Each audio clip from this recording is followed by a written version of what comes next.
Janasena Tirupati incharge Kiran royal కొన్ని కీలకమైనటువంటి వ్యాఖ్యలు చేయడం జరిగింది. సో ఆయన ముఖ్యంగా వైఎస్ఆర్ కాంగ్రెస్ పార్టీని జగన్మోహన్ రెడ్డి గారిని ఉద్దేశించి మాట్లాడటం జరిగింది. ఈ అంశాల మీద మనతో విశ్లేషించడానికి వైఎస్ఆర్ కాంగ్రెస్ పార్టీ అధికార ప్రతినిధి పుణ్యశీల గారు మనతో ఉన్నారు. ఆమెతో మాట్లాడదాం. నమస్తే పుణ్యశీల గారు. నమస్తే సార్. మేడం, కిరణ్ రాయల్ గారు మాట్లాడినటువంటి వ్యాఖ్యలు మీరు కూడా వినుంటారు. సో ఆయన మాట్లాడినటువంటి వ్యాఖ్యల్లో ముఖ్యమైనటువంటిది జగన్ గారిని ఉద్దేశించి మాట్లాడినటువంటివి. అందులో ఒక వీడియోలో మీరు గమనించినట్లయితే సెకండ్ వైఫ్కి పుట్టిన వాళ్ళు అని చెప్పి ఒకటి మాట్లాడింది ఒకటి ఉంది. ఇక రెండో విషయానికి వచ్చినట్లయితే కాపులను రెచ్చగొట్టి కులాల మధ్య చిచ్చు పెట్టి వైఎస్ఆర్ కాంగ్రెస్ పార్టీ లాభం పొందాలని చూస్తుంది, కూటమి నుంచి జనసేనని దూరం చేయాలనే ప్రయత్నం కుట్రలు జరుగుతున్నాయి అనేది ప్రధానంగా మీ మీద ఆరోపించినటువంటి అంశం. మీ మీద అంటే మీ పార్టీ మీద. సో దీన్ని మీరు ఏ విధంగా అడ్రస్ చేయాలని? బాలకృష్ణ గారు వీళ్ళని పట్టుకొని అన్న మాటలు నిజమేనేమో అని అనిపిస్తా ఉంది సార్. ఎందుకంటే పవన్ కళ్యాణ్ గారు స్వయంగా పాపం పబ్లిక్ మీటింగ్లో మీరు నందమూరి తారక రామారావు గారి బిడ్డ అయ్యుండి నా మీటింగులకు వచ్చిన వాళ్ళని అలగాజనం అంటా ఉన్నారు, నా నేతల్ని కార్యకర్తల్ని సంకరజాతి నా కొడుకులు అంటున్నారు అని మాట్లాడారు. వారి బాధ, ఆ పవన్ కళ్యాణ్ గారు పడినటువంటి బాధ నిజమేమో అనిపిస్తా ఉంది. ఆ మాట నేను అంటాం ఎందుకులే కానీ, బాలకృష్ణ గారు ఏదైతే డాష్ డాష్ కొడకల్లారా అని చెప్పని యూజ్ చేశాడో అది ఎగ్జాక్ట్లీ అనుకుంటా సార్. అసలు రాజకీయం అంటే ఈళ్ళు కూడా తెలియని వెధవన్నర వెధవలు, సన్నాసులు, ఆడపిల్లల జీవితాలతో ఆడుకునే పోరంబోకులు రాజకీయాల్లోకి వస్తే సార్ ఈ రకంగానే భాషలు అనేవి ఉంటాయి. ఏంటంటే ఇప్పుడు కవరేజీ కార్యక్రమాల్లో భాగంగా మరి చంద్రబాబు నాయుడు గారు మైండ్ గేమ్లు ఆడితే వీళ్ళు కవరేజీ కార్యక్రమాలు వీళ్ళు ఆడుతూ ఉంటారనమాట. సో ఎందుకంటే ఆ కూటమిలో చేరినందుకు కొంత, ఎందుకంటే చంద్రబాబు నాయుడు గారి వేలోనే పవన్ కళ్యాణ్ గారు నడిచేటటువంటి క్రమంలో వీళ్ళకి ఇటువంటి భాషా విధానం రావడంలో పెద్ద విచిత్రం ఏమీ లేదు సార్. అసలు వీడి బతుక్కి అనకూడదు కానీ వీడి బతుక్కి రాజశేఖర్ రెడ్డి గారిని, రాజారెడ్డి గారిని, జగన్మోహన్ రెడ్డి గారిని అనేటంతటి సీన్ వీడికి ఉందా సార్? సార్ వీడు రెండో బలిపశువు అవుతాడు సార్. టీడీపీ వాళ్ళు ఏ రకంగా బలివ్వటానికి మేపినట్టుగా ఆర్పి గాని, చేబ్రోలు కిరణ్ గాని, సీమరాజా గాని ఎట్ట మేపుతున్నారో దున్నపోతుల్లాగా, సీమ పందుల్లాగా ఈ పార్టీకి సంబంధించి వీణట్ట అంటున్నారు సార్. నేను వీండి అని ఎందుకు, నేను ఎవరిని కూడా చిన్నవాళ్ళ దగ్గర నుంచి పెద్దవాళ్ళ వరకు కూడా నేను ఎప్పుడు కూడా వాడు వీడని మాట్లాడాను సార్. కానీ మా నేత ఏనాడు కూడా అసహ్యమైన పదజాలం అనేది యూజ్ చేసినటువంటి దాఖలాలు ఏ రోజు కూడా ఉండవు. అలాంటిది అసలు పుట్టుకలేంటి సార్? రాజకీయం మాట్లాడాలి, ఆడంగి వెధవలాగా అసలు పుట్టుకలు మాట్లాడటం ఏంటి? ఆయన స్టామినాతో నీ నీ నీ నాయకుడి స్టామినా పోల్చుకో దమ్ముంటే. మా కంటే భూమి పుట్టక ముందు పార్టీ పెట్టాడు, 14 ఏళ్ళు కింద మీద పడినా కూడా ఎమ్మెల్యే అవ్వలేకపోతే మరి కూటమి వాళ్ళ కాళ్ళు పట్టుకున్నట్టు బీజేపీని ఇటు టీడీపీని కలిపి నా మొహాన్ని కూడా కాసిన సీట్లు వేయండి అని చెప్పని రిక్వెస్ట్ చేసుకుంటే, కాపు సామాజిక వర్గం దగ్గరికి వెళ్ళి కులభావం తెచ్చుకోండి అని అడుక్కుంటే ఈరోజు పవన్ కళ్యాణ్ గారు గద్దెనెక్కారు. అది గుర్తు పెట్టుకోవాలా? ఇలాంటి వాళ్ళు, ఇలాంటి సన్నాసులు గుర్తు పెట్టుకోవాలి. ఎవరినంటాడు సార్ ఆయన? ఏనాడన్నా అసలు చిరంజీవి గారిని ఎంత గౌరవంగా చూస్తారండి జగన్మోహన్ రెడ్డి గారు? పవన్ కళ్యాణ్ గారు మాట్లాడేటటువంటి ఆ చెప్పులు చూపించడాలు, ఆ నా కొడకల్లారా అంటాలు, ఏ జగన్ అంటాలు, నువ్వెవడివి జగన్ అని మాట్లాడటాలు, అలాంటి మాటలకి చెక్ పెట్టడానికి ఆయన ఒక్కసారి పబ్లిక్ మీటింగ్ లో నీకు 3 పెళ్లిళ్ళు అయినాయని మాట్లాడినటువంటి సందర్భం తప్ప ఈ రోజు వరకు కూడా ఈవెన్ చంద్రబాబు నాయుడు గారిని కానీ లేకపోతే పవన్ కళ్యాణ్ గారిని కానీ పర్సనల్ ఎజెండాతో ఏ రోజు మాట్లాడినటువంటి పరిస్థితులు మా నాయకుడికి లేవు. అది రాజసంతో పుట్టినటువంటి కుటుంబం అండి. అది రాజకీయంగా ప్రజలందరినీ కూడా కంటి పాపలా చూసుకున్నటువంటి కుటుంబాలవి. ఆ కుటుంబాలని వేలెత్తి చూపించేటటువంటి సన్నాసి వాడు వీడు. వీడిని ఏం మాట్లాడాలి అసలు? నేను మా ఊరోడు ఎవరు లేకపోతే మా ఊరి కథ ఒకటి చెబుతానన్నట్టు ఓ సామెత ఉంటుంది సార్. ఈడు బతుకంతా తెలుసుకోవాలంటే తిరుపతి పోవాలా, అక్కడున్న వ్యక్తులందరినీ కనుక్కోవాలా, తెల్లారు లేస్తే అందరూ దుమ్మెత్తిపోయడమే. మనం నీతి సూక్తులు, రామాయణాలు, మహాభారతాలు చెప్తే ఎట్లా అండి? ఆ? పైగా కాపుల్ని దూరం చేసేస్తున్నారా? అసలు ఈ సెగ్మెంట్ స్టార్ట్ అయింది ఎప్పుడు? Saikrishna lockup death segment start అయింది ఎప్పుడు? మే 6వ తారీఖున. ఎస్. జగన్మోహన్ రెడ్డి గారు ఇన్వాల్వ్ అయ్యింది ఎప్పుడు? జస్ట్ ఈ నెలలో, జస్ట్ ఒక 10 days back, just Yes. 10 days back yes. ఈ నెలలో. ఆ? అంటే లిటరల్లీ జగన్మోహన్ రెడ్డి గారు ఈ నెల 16, 17 తారీఖుల్లో అనుకుంటా ఆయన ఇన్వాల్వ్ అయ్యింది, జగన్మోహన్ రెడ్డి గారు. అసలు ఏ లెక్కలో వీళ్ళు మాట్లాడుతున్నారు అది కుల రాజకీయమని, శవ రాజకీయమని? మరి ఇన్ని రోజుల పాటు మే 6వ తారీఖున ఆ బిడ్డను అరెస్ట్ చేస్తే, మరి నాన్ బెయిలబుల్ వారెంట్తో అరెస్ట్ చేశారంట. తీసుకెళ్లి మ్యాజిస్ట్రేట్ ముందు నిలబెట్టాల్సినటువంటి బాధ్యత ఆ సిఐ నాగరాజ్ది. అతన్ని నిలబెట్టలేదు.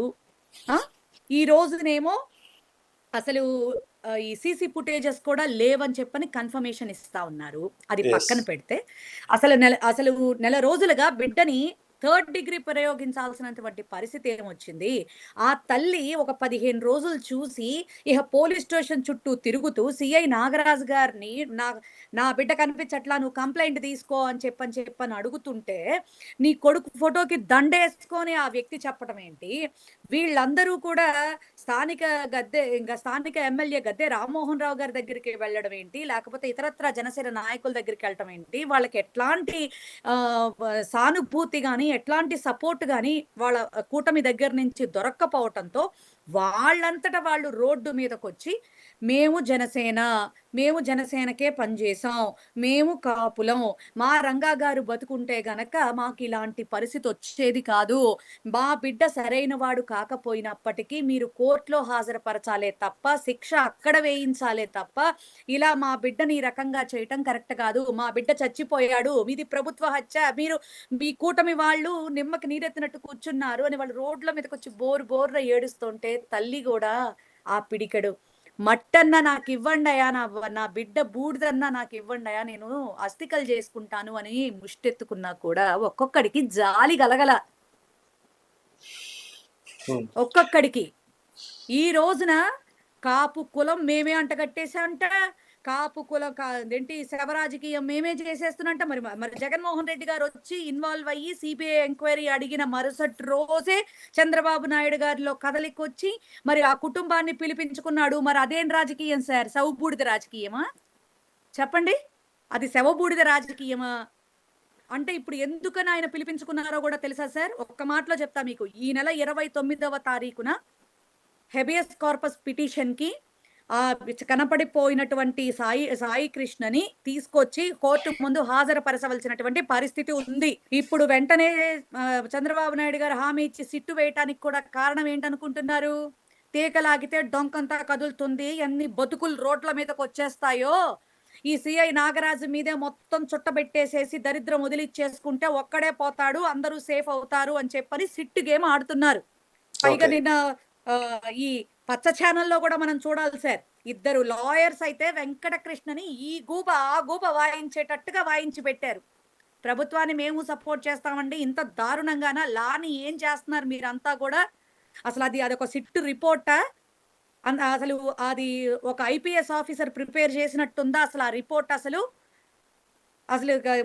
ఒక సాధారణ కానిస్టేబుల్ ఎంతో బాగా రాస్తాడు అని చెప్పని ఏంటి ఇంకా నోటికి కావలసినంత గడ్డి పెట్టాడు ఆయన. వీళ్ళందరూ మళ్ళా మమ్మల్ని మాట్లాడేవాళ్ళు, మా కర్మ కాకపోతే. మేడం, అయితే నిన్న కిరణ్ రాయల్ మరొక వ్యాఖ్యలు కూడా చేయడం జరిగింది. ఒకసారి మనం పరిశీలిస్తే ఆయన అన్నటువంటిది ఏంటంటే, జగన్మోహన్ రెడ్డికి కాపుని సీఎంగా చేస్తున్నాను వైఎస్ఆర్ కాంగ్రెస్ పార్టీ తరపున అని చెప్పే దమ్ముందా? ఒకవేళ మీరు ఒక కాపుని సీఎం క్యాండిడేట్గా ప్రకటిస్తే నేనే వచ్చి వైఎస్ఆర్ కాంగ్రెస్ పార్టీకి ప్రచారం చేస్తాను అని చెప్పి ఆయన మాట్లాడటం జరిగింది. దానికి సంబంధించి 5 లీడర్ల పేర్లు కూడా ఆయన చెప్పడం జరిగింది. అంబటి రాంబాబు గారు, పేర్ని నాని గారు, కన్నబాబు గారు. సో ఇట్లా ఆయన ఒక 5గురు పేర్లు చెప్పారు. సో వీళ్ళల్లో ఎవరో ఒకళ్ళని సీఎం చేయండి, లేదా 5గురికి 5 సంవత్సరాల పాటు ఒక్కొక్కరికి ఒక్కొక్క సంవత్సరం సీఎంగా ఇవ్వండి అనేది ఆయన చేస్తున్నటువంటి డిమాండ్. మరి దీనికి మీ పార్టీ ఏ విధంగా స్పందించే అవకాశం ఉంది? అసలు వీడి మాటలకి మేము స్పందించడం ఏంటి సార్? వీడు వాగే ప్రతి కుక్క వాగుడికి సమాధానం చెప్పటానికి వాడు మా స్థాయికి సరిపోతాడా? మా ఎడంకాలి గోటికి కూడా జాలడు వాడు. ఇక వాడు వీడనే మాట్లాడాలి, వాడు మాట్లాడే తుచ్చపు మాటలన్నిటికీ కూడా. వాడెవడండి ఇప్పుడు మాట్లాడడానికి? జగన్మోహన్ రెడ్డి గారిని డిసైడ్ చేయడానికి అసలు వాడెవడసలు? కాపు సామాజిక వర్గానికి సంబంధించినటువంటి ఒక వ్యక్తిని సీఎం చేసుకోలేక 14 ఏళ్లగా కింద మీద పడి దొర్లుతున్నారు. మీరు జగన్మోహన్ రెడ్డి గారికి సలహాలు ఇస్తారా? మా నాయకుడు జగన్మోహన్ రెడ్డి గారు పేర్ని నాని గారిని మినిస్టర్ని చేశారు, అలాగే అంబటి రాంబాబు గారిని మినిస్టర్ని చేశారు, కురసాల కన్నబాబు గారిని మినిస్టర్ని చేశారు. కళ్ళేమన్నా పోయినయ్యా? చెప్పండి అయ్యా.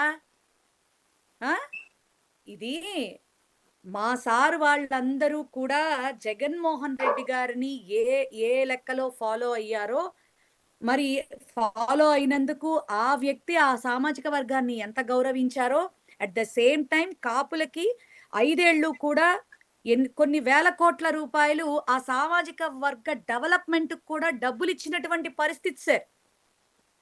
ఆయన ఎప్పుడు ఏనాడు కాపులకి ద్రోహం చేయలే. మీ నాయకుల్లాగా మరి ఎలక్షన్ కి ముందేమో కుల భావనన్నా తెచ్చుకొని నన్ను ఎమ్మెల్యేని చేయండి, నాకు అవకాశం ఇవ్వండి అని ఎలక్షన్ కి ముందు, ఎలక్షన్ తర్వాతేమో అసలు నాకు కులం అంటగట్టద్దు, చచ్చిపోయినోడు రౌడీ షీటరు, మరి నేను దేశ సమగ్రత కోసం పోతున్నా, నాకు కులం ఏంటి అని మీ నాయకుల్లాగా ఇక్కడో మాట అక్కడో మాట, ఎలక్షన్ కి ముందు ఒక మాట, ఎలక్షన్ తర్వాత ఒక మాట మా నాయకుడి దగ్గర లేవు.